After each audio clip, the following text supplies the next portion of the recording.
Welcome back. This is Business Center. At this hour, we are going to look at the markets update.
All right, then after the market update, we are now going to look at agro commodities at this time. And we're going to look at agro commodities in the areas of Bungoma, Nakuru, and Mombasa.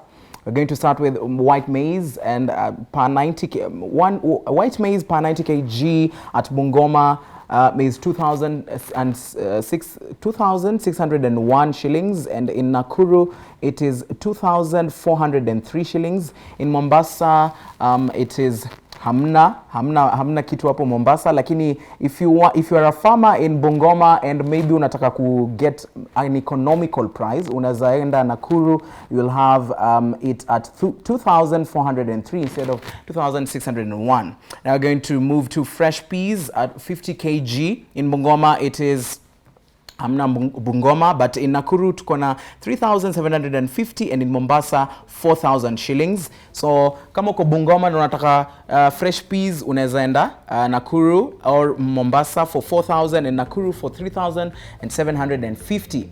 Now we come to sweet potatoes, breakfast TV in Bungoma 1,960 per 1 kg, and in Nakuru 2,450 per kg. So kama wewe ni farmer in Mombasa, because naona Mombasa bado mko blank, hapo hivi unaweza enda Bungoma. At least hapo Bungoma tunaona ni 1,960, and which is maybe a little bit economical. And then cabbages per 1 kg in Bungoma ni 2,520, in Nakuru ni 1,890, and in Mombasa ni 4,498.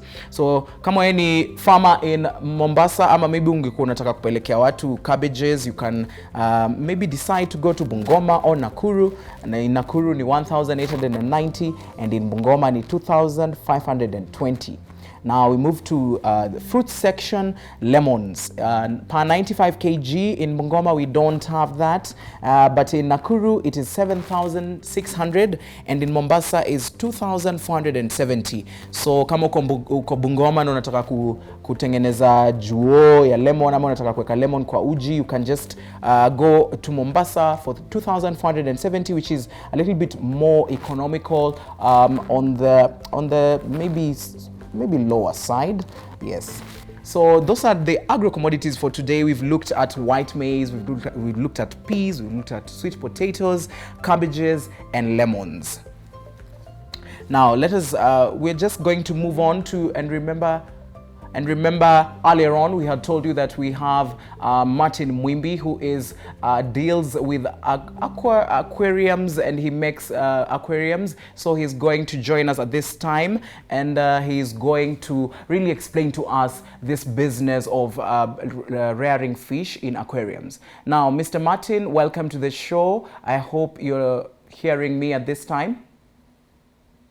Kevin, I can hear you. Okay. Now, our first question, now we're going to just have this conversation. We're keeping of and rearing of fish in aquariums can be used as a hobby and a business. But in the event that you want to get into this type of business, what type of fish should you be on the lookout for if you want to rear fish in aquariums?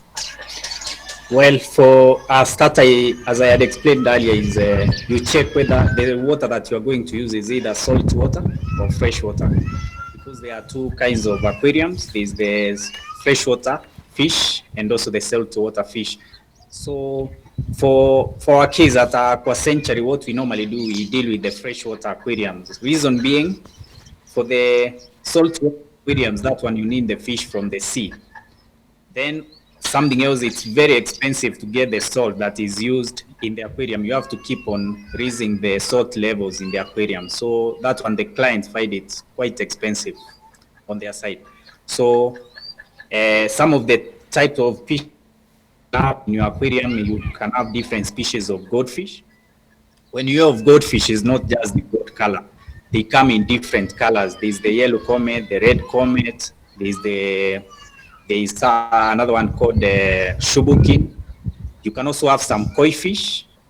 There are also sharks, freshwater sharks that you can put in your aquarium that are friendly, that can't maybe consume the other fish. So there's a variety of fish, so many species of fish. I would spend a whole day maybe mentioning them. And Martin, can we rear tilapia in an aquarium? It's a very common question we get, especially from Kisumu, whereby guys are used to eating fish all the time. The thing is, a tilapia can be reared in a pod, an open pod, which is that. But now for a confined aquarium, what becomes the challenge is usually the oxygen supply. You see, the aquarium, we have some filtration and the air pumps that we use. So to meet the oxygen levels for a tilapia may be challenge, especially when it gets to that large size. Yeah. And now this type of fish that are reared in aquariums, is there a specific type of food that you have to buy or you have to get in order to feed them, or you can just feed them anything from maybe leftovers in the house? Yeah. For the fish, you find that they can consume even ugali, they will, but now the challenge will come to cleaning the tank.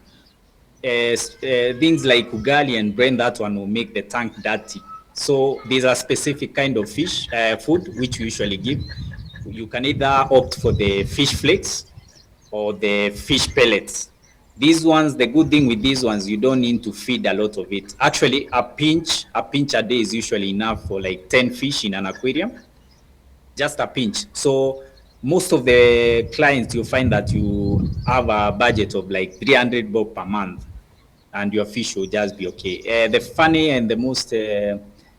thing about the aquarium, the fish, if you overfeed them, they die. They are like chicken; they don't stop eating. So you just give it a pinch. That's enough. Then it can wait for the next day. Okay, so it's very interesting how you can just use a pinch and then the fish are going to be satisfied. So what about fish like mudfish, which are usually very, very huge, and maybe if some people usually put them in aquariums. So are you sure that something like mudfish, you can just use the small pinch and it will be satisfied? You see, like the mudfish, which we call the agaita, we normally put it in tanks so that it can clean up the tank. So it eats most of the waste in the tank. So even with that the little fish food that you give it, then you are sure that together with the other waste that is in the tank, it's going to consume. We usually call it the agaita, that is. Even the big fish, you see the food is genetically processed. So its nutrition value is quite sufficient. One of the reasons we don't give a lot of food is because this is confined space. So they don't spend a lot of energy swimming around because the space is quite small. Okay. Now, aquariums always are used in other countries, as we see, as tourism sites, very large aquariums. So what are some of the materials that you can use in building an aquarium, and how big can it be really? Well, in terms of, just for our case, what we normally do, there's the traditional aquarium, which used to be rectangular. But in Aquacentury, what we normally do, we ask the client maybe what space they have, or maybe which design. We usually put aquariums that maybe are coffee tables and it's an aquarium by itself. It's a TV stand aquarium, or it's mounted on the wall. So normally the size is limitless, because when it gets to larger sizes, then you are needing to use toughened glass. But for the small aquariums, you can use just the normal glass, which is transparent, but it cannot be less than 6 mm in thickness. So in terms of size, we cannot mention how far we can go, because we have manufacturers of glasses who can toughen your glass such that it can accommodate quite a huge number of liters. Okay, and for example, now in Kenya, if you want to really make an aquarium, what are the requirements that you need in order to make an aquarium? And if maybe someone has made an aquarium and he's selling, what is the cost of this aquarium that has been made locally? Basically, you find that it ranges from around 12,000-15,000 there. That's the smallest size. What you need, basically, you need a glass of you check the water pressure first. That's what we do. You find, if someone tells you I want a 2 feet by 3 feet by 5 feet height, then you need to check the water pressure. You see whether the glass is going to sustain that amount of water. So you have glass, you also have some sealant, which we normally use. That should also be friendly to the fish. You should not just use any sealant for the glass. Then for the decors, you find that most of the decors, nowadays we have started maybe making some locally, but most of the decors, like the artificial plants, you might need to source them maybe from countries like China. And also the aquarium also needs some light. Light basically is usually for beauty. So that maybe at night when you get into your house, you can light it up and be able to see the fish swim around. Then there's also a filtration pump or a air pump. That one is usually to oxygenate the water, and the filtration pump also cleans the water. You'll find that the fish, as they eat, they keep on excreting a lot of waste. So you need a filter pump running that will clean up the water. So that because it's basically for beauty, then the tanks needs to remain clean all the time. And in aquariums, is there really a specific light that you need in order for it to light up the aquarium, or is just any bulb? You can just go to any shop and buy any bulb and come and put it in an aquarium? No, what you need to find, you find a bulb that it's waterproof. It can't, once it's touched by maybe water, it doesn't blow off. So it's not just any bulb. But now for the colors, you can use a variety of colors. It can be white, it can be blue, it can be red, purple. The colors are limitless. Okay. And in any setting where animals live, for example, now in an aquarium in this case, we need the area to be very clean. Are there ways that you clean this aquarium, or it's just what are the styles of cleaning an aquarium that you can advise people to be using?